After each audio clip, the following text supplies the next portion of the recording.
컴퓨터나 스마트폰을 사게 되면 리셋이라고 하는 게 있습니다. 프로그램이 엉켜가지고 오작동이 일어나게 되면 리셋 버튼을 누르게 되면 원상 복구가 됩니다. 아무리 이렇게 혼란스러운 일이 있다고 할지라도 리셋 버튼만 누르면 모든 것이 다 원상태로 되돌아가게 되어 있습니다. 지금은 리셋을 해야 할 때가 아닌가 싶습니다. 전염병으로 인하여서 몇 달 동안 모든 일상생활이 마비되고 헝클어졌습니다. 무엇보다도 우리 신앙생활이 이게 혼란스럽게 되었는데 오늘 5월 첫 번째 주일부터 리셋 버튼을 다 눌러서 우리 신앙생활이 회복되기를 주님의 이름으로 기원합니다. 기도하는 것도 회복이 돼야 되겠고 봉사하는 것도 회복돼야 되겠고 이렇게 몇 달째 떠나 있으면 정말 우리 믿음이라고 하는 것이 온전치 못하게 될 때가 많습니다. 저도 수요 저녁 예배 금요 기도회 드리지 않으니까 얼마나 편하고 좋은지 모릅니다. 육신은 좀 편하고 좋을지 모르지만 영적으로는 굉장히 어렵습니다. 우리가 좀 육적으로 피곤하다고 할지라도 항상 교회에 나와서 기도하고 찬송하고 말씀을 듣고 봉사하는 생활이 복 있는 생활임을 우리는 기억해야 할 것입니다.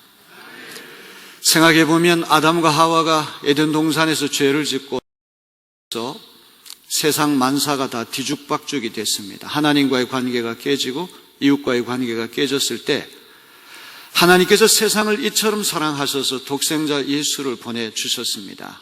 그 예수님이 리셋, 모든 인류를 원상태로 복구하시기 위해 리셋이 되기 위해서 이 땅에 오신 줄로 믿습니다. 예수 그리스도를 믿는 이마다 하나님과의 관계가 회복이 되고 또 영원한 생명과 구원을 얻게 될 줄로 믿습니다. 오늘 봉독한 열왕기하 4장 1절로부터 7절 말씀은 한 가난한 과부가 극심한 어려움에 빠졌다가 하나님의 사람 엘리사 선지자를 통하여 그의 가정이 리셋, 다시 원상 복구되는 아름다운 이야기를 담고 있습니다. 엘리야, 엘리사 이 두 선지자 세대는 이스라엘 역사에 있어서 가장 이사와 기적이 많이 일어난 그런 시대입니다. 엘리사가 하늘로 올라가는 엘리야에게 가장 원했던 한 가지 소원이 무엇입니까? 엘리야가 가졌던 영감을 자기도 갑절로 갖는 것입니다. 예수 믿는 우리가 하나님 앞에 간구해야 할 여러 가지 소원이 있겠지만 영감을 갑절로 주시옵소서. 이것이 우리의 큰 소원이 되면 좋겠습니다. 정말 하나님 은혜를 더 많이 받고 하나님의 영감을 갑절로 우리가 누릴 수 있다면 어려운 가운데에도 우리가 감사할 수 있고 낙심하는 가운데에도 소망을 간직할 수 있을 것입니다.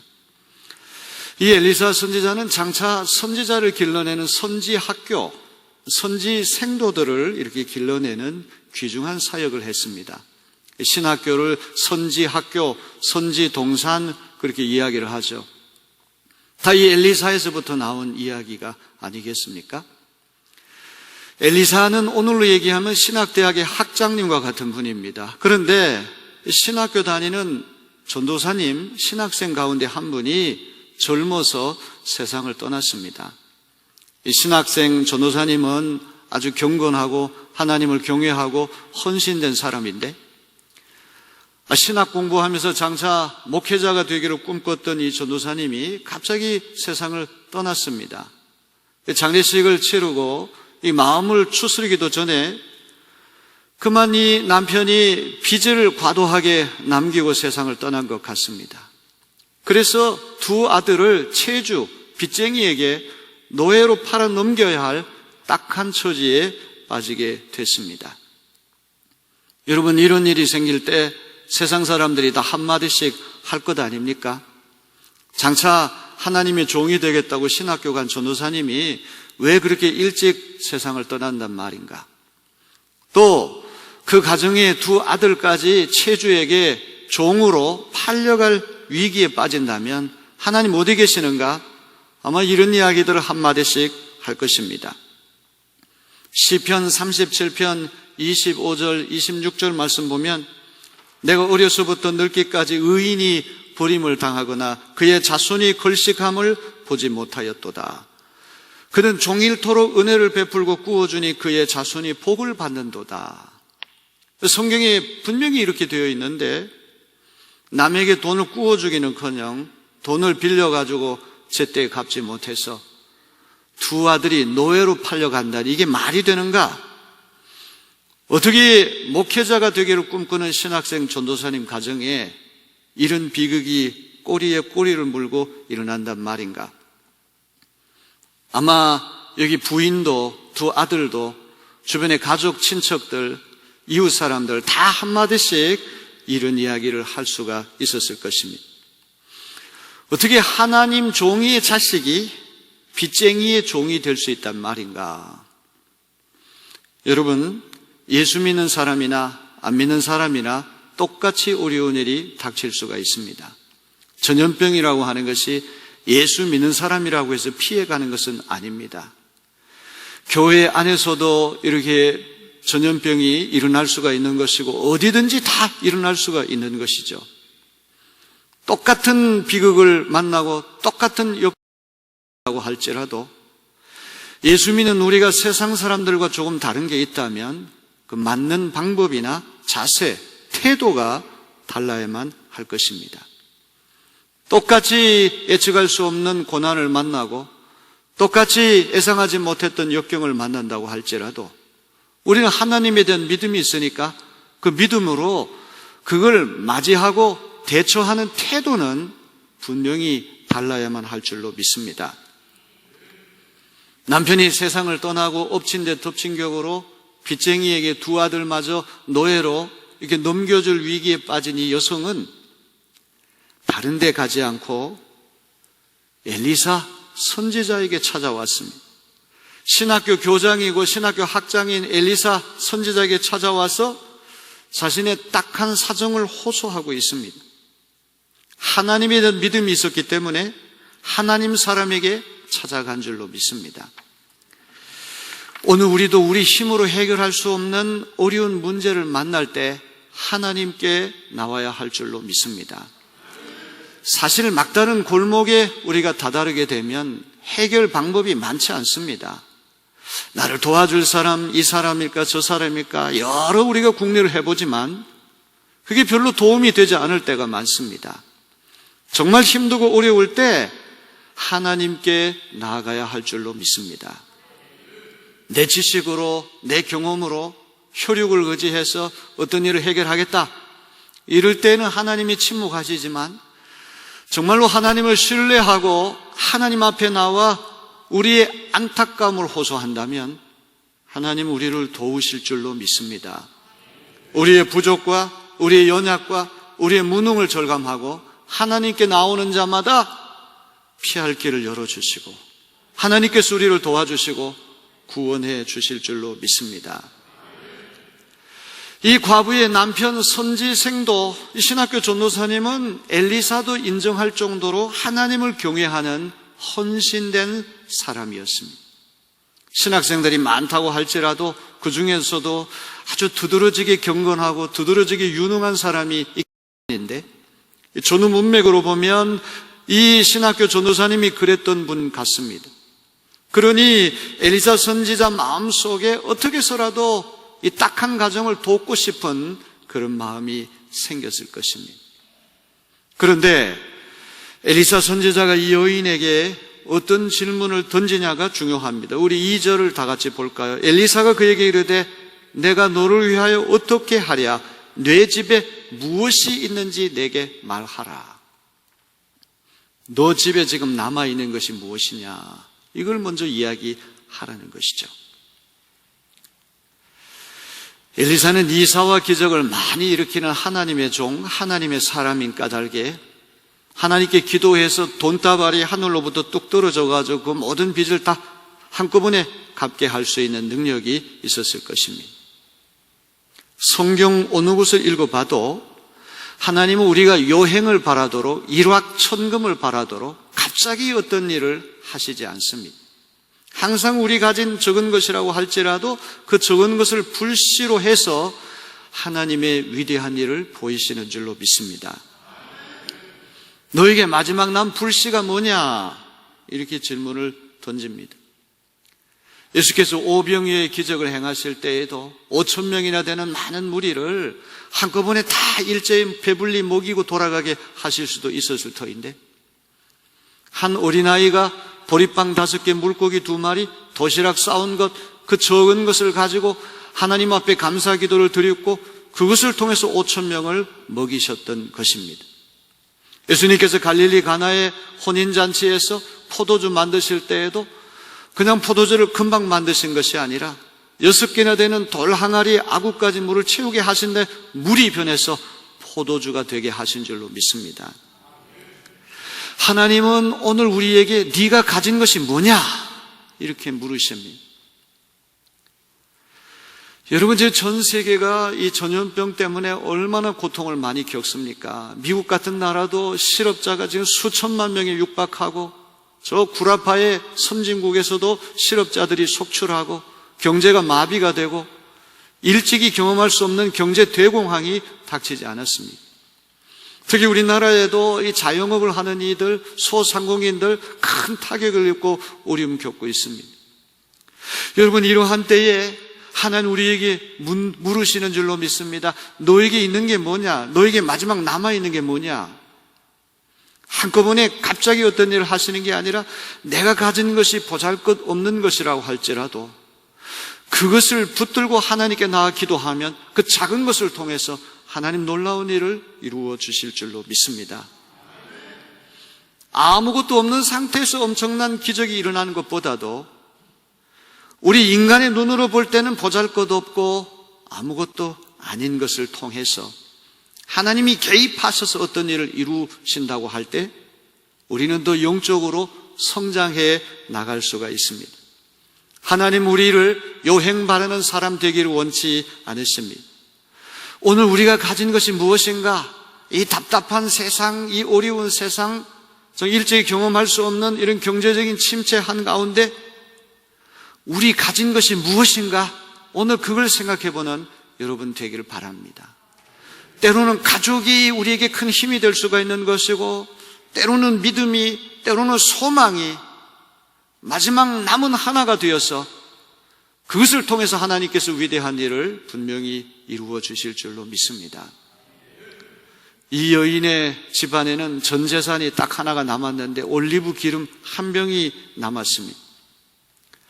올리브 기름 한 병이 전 재산이라는 말을 들은 엘리사가 명령을 합니다. 지금부터 바깥에 나가 동네방네 다니면서 빈 그릇을 많이 빌려와라. 할 수 있으면 빈 그릇을 많이 빌려와라. 몇 개를 빌려와야지 많이 빌리는 것인지 알 수 없지만 10개 빌려와라, 20개 빌려와라, 100개 빌려와라, 숫자를 정하지 않고 네 믿음의 분량대로 할 수 있으면 많이 빌려오라. 저는 이런 것이 굉장히 아름다운 것이 아닌가 싶습니다. 여러분, 빈 그릇이라고 하는 것은 무엇입니까? 은혜 받을 만한 믿음의 그릇을 준비하라는 이야기가 아니겠습니까? 은혜와 복을 주시는 분은 하나님이시지만 그 복을 담으려고 그러면 믿음과 순종의 그릇은 우리가 준비해야 되는 것입니다. 믿음의 분량만큼 그릇을 준비하겠죠. 믿음이 적은 사람은 그릇을 적게 빌릴 것이고, 믿음이 많은 사람은 하나님이 하실 일을 애견하고 그릇을 많이 준비하게 될 것입니다. 사람이 막다른 골목에 빠졌는데 무슨 합리적인 계산을 하고 무슨 이치를 따지고 이럴 시간이 어디 있습니까? 여러분, 인생은 우리 이성으로 해결될 수 없는 수수께끼가 너무나 많습니다. 사람 알 수 없는 거죠. 겉껍데기만 보고 그 사람 이렇다 저렇다 우리 속단할 수가 없는 것이 인간의 신비가 아닙니까? 이 세상이 다 과학적으로 합리적으로 계산하고 이치를 따져가지고 돌아간다 그러면 종교가 왜 필요하고 하나님 믿을 필요가 뭐 있습니까? 다 이성적으로 다 생각하면 되지. 지금 이 선지생도의 부인과 두 아들은 이제 두 아들이 체주에게 종으로 팔려가느냐, 집안이 풍비박산이 일어나서 완전히 굶어 죽느냐 하는 극한 위기에 빠져 있는 것입니다. 이런 때 무슨 합리적인 계산을 하고 무슨 이치를 따지고 이럴 형편이 어디 있겠습니까? 이럴 때는 지푸라기라도 짚는 심정으로 하나님의 사람. 오늘 엘리사 선지자를 7절에 하나님의 사람. 이 놀라운 일은 하나님이 이루어 주신 것이지 사람이 이룬 것이 아니에요. 하나님의 사람을 통해서 하나님이 간섭하신 것이지 엘리사가 초자연적인 능력을 발휘한 것은 아니란 이야기죠. 하나님의 사람이 명령하시는 대로 내가 순종해야 되겠다. 성경 읽어보게 되면 믿음에는 반드시 순종이 따라붙게 되어 있습니다. 믿음과 순종은 부부 사이입니다. 갈라질 수가 없어요. 하나님을 믿노라고 하면서도 불순종한다는 건 믿음의 사람이 아니죠. 여러분, 이 불쌍한 과부와 두 아들은 하나님의 사람이 주시는 말씀을 믿었던 겁니다. 믿으니까 순종하는 것이죠. 그래서 두 아들이 동네 방네를 다니면서 할 수 있으면 많은 그릇을 준비했습니다. 그릇을 많이 빌려오는 것은 믿음과 순종 없이는 불가능한 일입니다. 시편 81편 10절은 말씀합니다. 나는 너를 애굽 땅에서 인도하여 낸 여호와 네 하나님이니 네 입을 크게 열라 내가 채우리라 하였으나. 네 입을 크게 열라 내가 채우리라. 이사야 54장 2절도 말씀합니다. 네 장막터를 넓히며 네 초소의 휘장을 아끼지 말고 널리 펴되 너희의 줄을 길게 하여 너희 말뚝을 견고히 할지어다. 여인과 두 아들이 동네에 다니면서 빌려온 빈 그릇은 믿음의 분량을 의미하는 것입니다. 누구나 믿음의 분량만큼 그릇을 준비할 수밖에 없을 것입니다. 오늘 여러분이 믿음과 순종의 그릇을 준비하되 할 수 있으면 많이 준비하시는 여러분 되기를 바랍니다. 하나님의 능력에는 한계가 없지만 우리가 준비하는 믿음과 순종의 그릇은 한계가 있습니다. 은혜와 복을 주시는 분은 하나님이시지만 그 은혜와 복을 받는 준비는 우리가 할 수밖에 없습니다.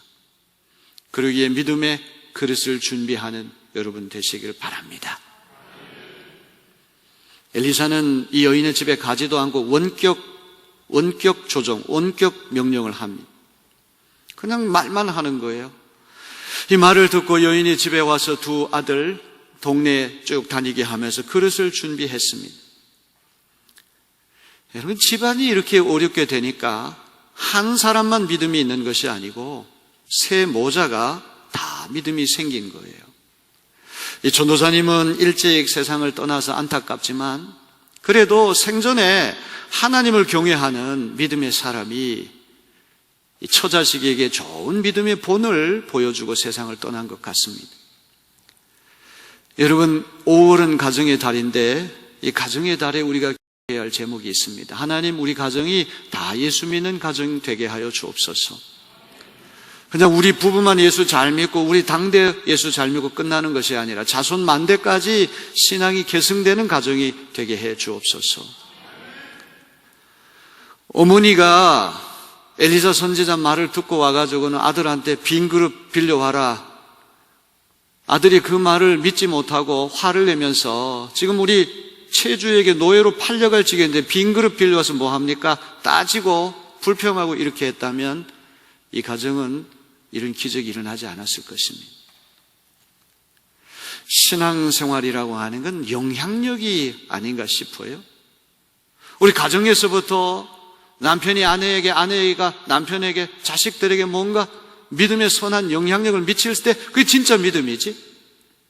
가정에서조차도 우리가 믿음의 영향력을 미치지 못한다면 세상에 나가서 우리가 무슨 영향력을 미칠 수가 있겠습니까?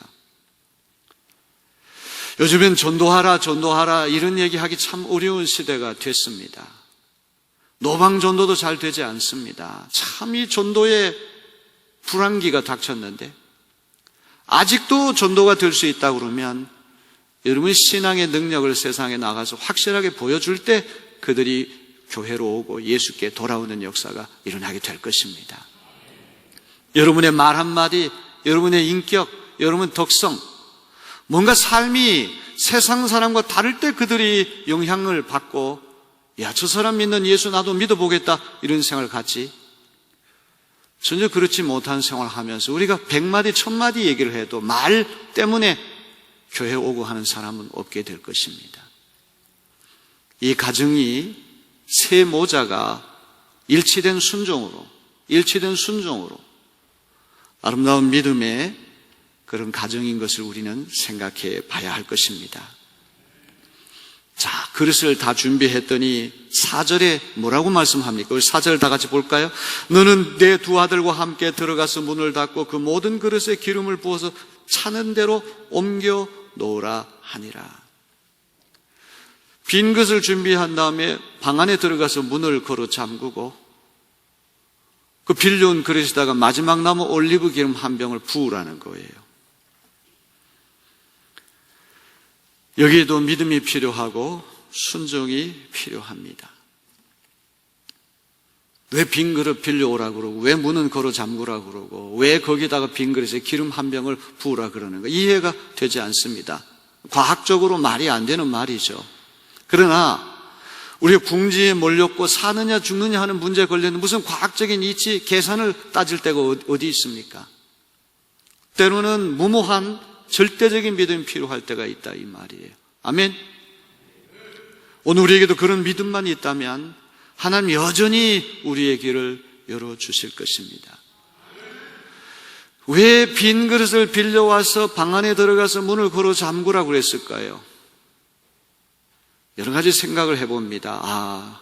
이 집안의 마지막 남은 재산이 기름 한 병인데 채주에게 그 기름 한 병 뺏겨서는 안 되겠구나. 그래서 문을 걸어 잠그라고 그랬겠구나. 우리에게 남은 기름 한 병이 무엇일까요? 하나님에 대한 믿음이라고 한다면 그 믿음을 우리는 사탄에게 빼앗겨서는 안 될 것입니다. 소망이라고 한다면 그 소망도 빼앗겨서는 안 돼요. 끝까지 믿음을 빼앗기지 않고 끝까지 소망을 빼앗기지 않는다면 하나님 그 믿음의 불씨를 통하여, 그 소망의 불씨를 통하여 우리 인간이 예상할 수 없는 놀라운 일을 오늘도 이루어 주실 줄로 믿습니다. 또 하나, 문을 걸어 잠그라는 얘기, 골방으로 들어가라. 마태복음 6장 6절에서 예수님 말씀하셨습니다. 너는 기도할 때 내 골방에 들어가 문을 닫고 은밀한 중에 계신 내 아버지께 기도하라. 은밀한 중에 보시는 내 아버지께서 갚으시리라. 골방 기도는 결사적인 기도란 말, 사람 의식하지 않는 결사적인 기도입니다. 마지막 남은 기름 한 병을 채주에게 뺏기지 않으려고 하는 결사적으로 필사적으로 하나님께 매달리는 기도. 하나님 왜 그 기도를 외면하시겠습니까? 믿음으로 순종하는 마음으로 엘리사가 집안에 있는 것도 아니고 원격으로 명령을 내리는데 이 세모자가 순종해서 그렇게 했더니 빌려온 그릇마다 기름이 가득 차고 이제 그릇이 없어서 더 이제 기름 부을 그릇이 없게 되는, 기름이 또 굳혔다는 거예요. 하나라도 더 빌려왔더라면 기름이 더 많이 생겼겠죠. 또 이런 생각도 해볼 수 있지 않을까요? 방이라고 하는 게 뭐 가난한 집이니까 2m, 2제곱미터라고 그러면 그 그릇이 들어갈 수 있는 양이 정량이 있단 말이에요. 욕심 사납게 마당에다가 그릇을 쫙 이렇게 놀아놓고 한다 그러면 더 많은 기름이 생길 수도 있지만 우리가 믿는 하나님은 그런 과도한 욕심을 경계하시는 하나님이세요. 오늘도 보면 딱 빚 갚고 생활할 정도만 하나님께서 허락하시는 거예요. 일생 동안 일하지 않고 노동하지 않고 평생 먹고 살 그런 기름을 만들어 주시는 것이 아니라 딱 정확하게 빚 갚아서 두 아들 채주에게 팔려가지 않고 그리고 생활할 정도만 허락하신다 이 말이죠. 집안에 들어가서의 그릇이라고 하는 것은 한계가 있다. 이거 딱 절제된 것만, 딱 필요한 것만 하나님 허락하시는 거죠. 세 모자가 믿음으로 순종했을 때 어떤 역사가 일어났습니까? 5절, 6절 다 같이 봅니다. 여인이 물러가서 그 두 아들과 함께 문을 닫은 후에 그들은 그릇을 그에게로 가져오고 그는 부었더니 그릇에 다 천지라. 여인이 아들에게 이르되 또 그릇을 내게로 가져오라 하니 아들이 이르되 다른 그릇이 없나이다 하니 기름이 곧 그쳤더라. 참 놀라운 일이 일어나게 된 것이죠. 세 모자가 기름 한 병을 그릇에 담을 때마다 신비하게 그릇이 딱딱 기름이 가득가득 차게 되면서 그 마음이 얼마나 기뻤겠습니까? 야, 하나님 우리를 도우시는구나. 하나님 우리를 붙들어 주시는구나. 이제 우리 두 아들 채주에게 노예로 팔려가지 않아도 되겠구나. 야, 우리 세 모자 살 길이 열렸구나. 얼마나 기뻤겠습니까? 하나님께서 왜 이 세 모자에게만 그런 일을 허락하시겠습니까? 여러분에게도 하나님은 능히 하시기를 원하시는 하나님이신 줄로 믿습니다. 아멘. 그런 믿음을 가지시기를 바랍니다. 순종해 보시기를 바랍니다. 이것저것 따지고 계산하고 불평하고 원망하고 안 되죠. 있는 것마저 다 잃어버립니다. 하지만 지금 가진 것이 아주 보잘것없고 미미한 것이라고 할지라도 믿음으로 주님 앞에 나아가면 그 작은 불쏘시개를 통하여 하나님 놀라운 일을 이루어 주십니다. 여인이 너무나 기뻐서 엘리사에게 달려가서 이 사실을 보고합니다. 우리 7절 마지막 절 다 읽어봅니다. 그 여인이 하나님의 사람에게 나아가서 말하니 그가 이르되 너는 가서 기름을 팔아 빚을 갚고 남은 것으로 너와 네 두 아들이 생활하라 하였더라. 엘리사 선지자가 현장에 없는 가운데에도 믿음으로 순종했다는 것을 보여줍니다. 거듭 말씀드리지만 엘리사를 하나님의 사람, 하나님이 하신 일이죠. 사람을 통해서 하나님이 하신 일입니다. 빈 그릇에 기름이 가득 차게 된 것은 사람의 힘으로 된 것이 아니죠. 하나님께서 엘리사를 통해서 하신 일이기 때문에 하나님의 사람으로 소개가 된 것입니다. 아멘. 선지 생도의 부인은 남편이 안타깝게도 빚만 물려주고 젊은 나이에 세상을 떠났다 이 생각도 할 수 있지만 그래도 생전에 남편이 훌륭한 믿음의 본을 이 처자식들에게 보여줬던 것 같습니다. 세 모자가 남편의 믿음, 아버지의 믿음을 계승해서 일치된 순종으로 하나가 되었을 때 하나님께서 채주에게 팔려가지 않고 빚 다 갚게 하시고 생활할 수 있는 그런 것까지도 하나님 허락하시는 은총을 베푸셨습니다. 오늘 여러분에게도 이런 은혜와 축복이 임하게 되기를 기원합니다. 다 누구에게나 다 문제가 있어요. 누구에게나 다 안타까운 문제가 있습니다. 정말 인생은 신비해요. 열이면 열, 백이면 백, 다 이 여인과 같이 궁지에 몰릴 때가 있습니다. 막다른 골목에 빠질 때가 있습니다. 그때마다 이 말씀을 기억하시기를 바랍니다. 말씀을 기억하시기를 바랍니다. 살아계신 하나님께 나아가시기를 바랍니다. 골방 기도하겠다고 하는 필사적인 마음으로 매달리면 하나님이 마지막 남은 기름 한 병이라고 할지라도 그 작은 것을 통해서 하나님 놀라운 일을 이루어 주실 줄로 믿습니다. 이렇게 경제가 어렵다는 그런 얘기를 듣고 저도 우리 교인들 이런저런 분들을 생각할 때마다 참 마음이 아프고 참 안타까운 생각을 할 때가 많이 있습니다. 여러분, 하나님은 살아 계십니다. 하나님이 도와주실 줄로 믿습니다. 용기와 희망을 꼭 간직하시고 다 승리하시는 여러분 되시기를 바랍니다.